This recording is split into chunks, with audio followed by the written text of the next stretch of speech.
salah satu tugas manusia adalah mengingat perpisahan.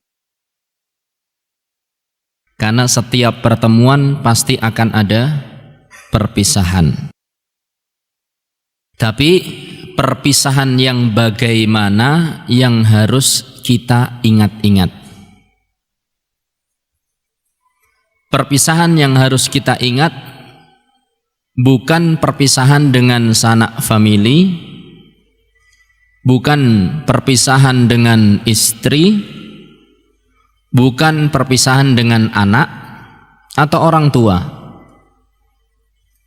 Akan tetapi perpisahan yang hendaknya kita ingat adalah perpisahan kita dengan dunia, yaitu kematian. Kenapa? Karena seseorang itu apabila mengingat berpisah dengan anak, istri, adanya hanya sedih, nelongso, dene nyongko yo arep pisah. Ini hanya menimbulkan apa?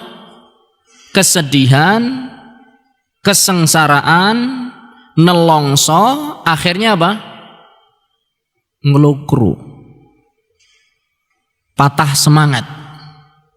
Ini ketika seorang itu hanya mengingat perpisahan dengan orang-orang yang dicintai. Ini yang pertama. Adapun mengingat kematian beda.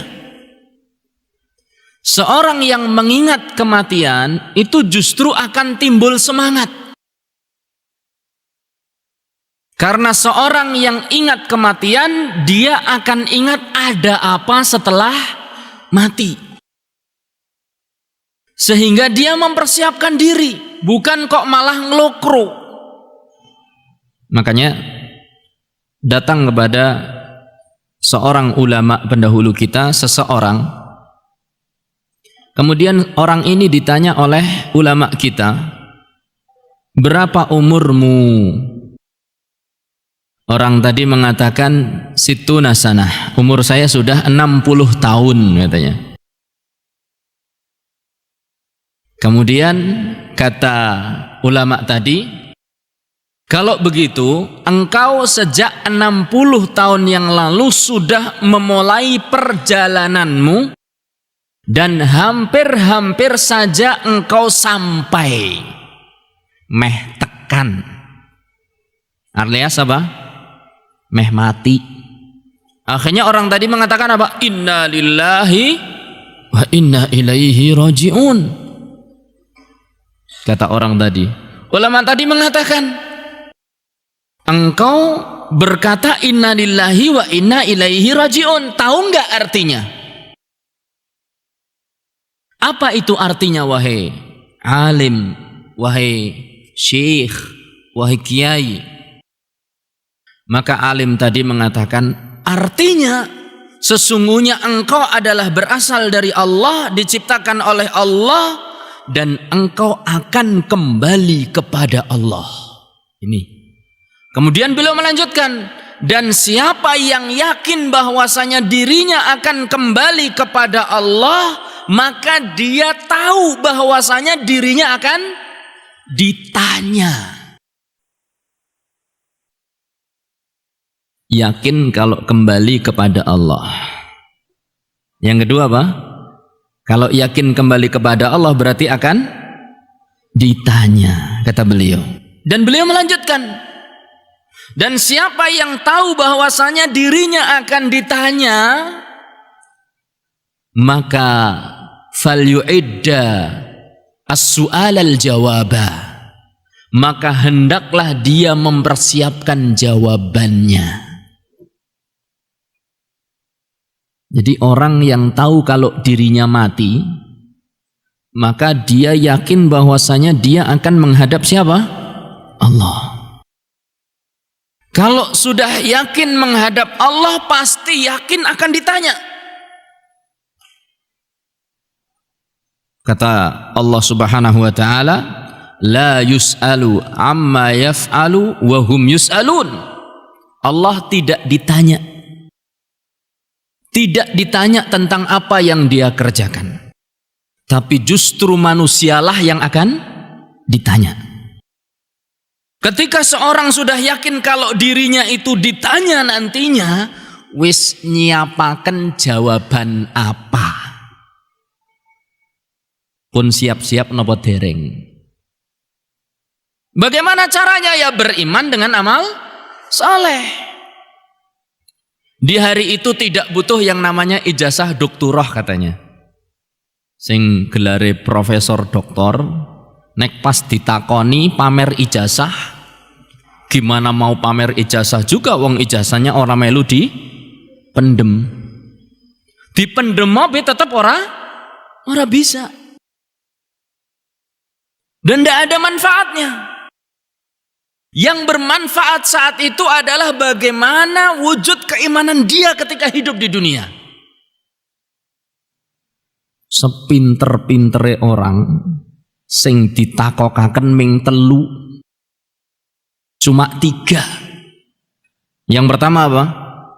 Man rabbuka, siapakah Rabb kamu? Wa madinuka, apa agama kamu? Wa man nabiyuka, siapakah nabimu?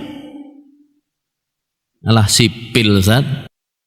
Sipil tulis iki. Gampang toh?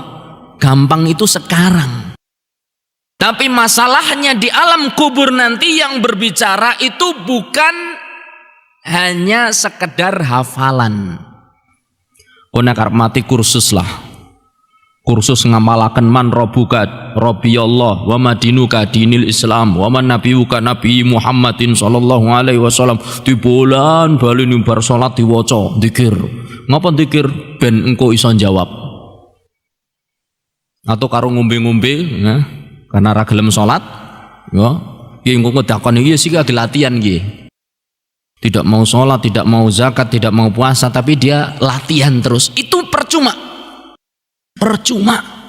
Yang akan jawab adalah imannya. Hati yang dipenuhi iman. Makanya oleh sebab itu ketika mendengar pernyataan semacam ini, bahwasanya seorang hamba itu akan ditanya di dalam kuburnya dengan 3 pertanyaan, maka Umar bin Khattab bertanya kepada Rasulullah sallallahu alaihi wasallam, "Ya Rasulullah, apakah kita saat itu akal kita dikembalikan?" Yani akal itu adalah apa? Hati kita dikembalikan sebagaimana ketika kita hidup di dunia. Yani kalau kita iman di dunia pun di kuburan itu nanti akan beriman, akan bisa dimudahkan dalam menjawab. Maka kata Rasulullah sallallahu alaihi wasallam, ya, akan dikembalikan. Orang yang beriman dia pun akan apa? Dikokohkan untuk menjawab dengan jawaban yang tepat. Maka apa kata Umar? Idan, kalau begitu ya Rasulullah, saulqimuhu hajar.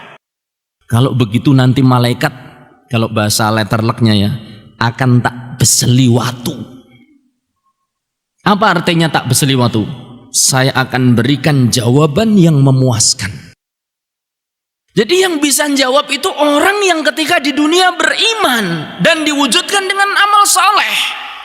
Nek mengaku-ngaku tok, iku jenenge mendo-mendo, Pak. Membo bukan mendo. Mendo niku wedhus nggih. Salah maning. Membo. Cuma pura-pura itu ndak bisa jawab. Dia akan seperti orang yang ketika menghadapi ujian, dia kesulitan menjawab padahal mau mengisi wis maca. Diwacakaken kancane atau wis maca, ketika jawab, aduh apa ya? Saya pernah baca, tapi yang mana ya? Tadi teman saya tuh bilang sesuatu tapi aduh lupa. Demikian pula orang munafik yang cuma ikut-ikutan tok, atau orang kafir yang cuma dengar-dengar seripit tok. Dia akan mengatakan, aduh nggak tahu la adri sami'tun nasa yaqul. Aku mendengar dulu orang-orang berkata ketika di dunia, saya pernah mendengar tapi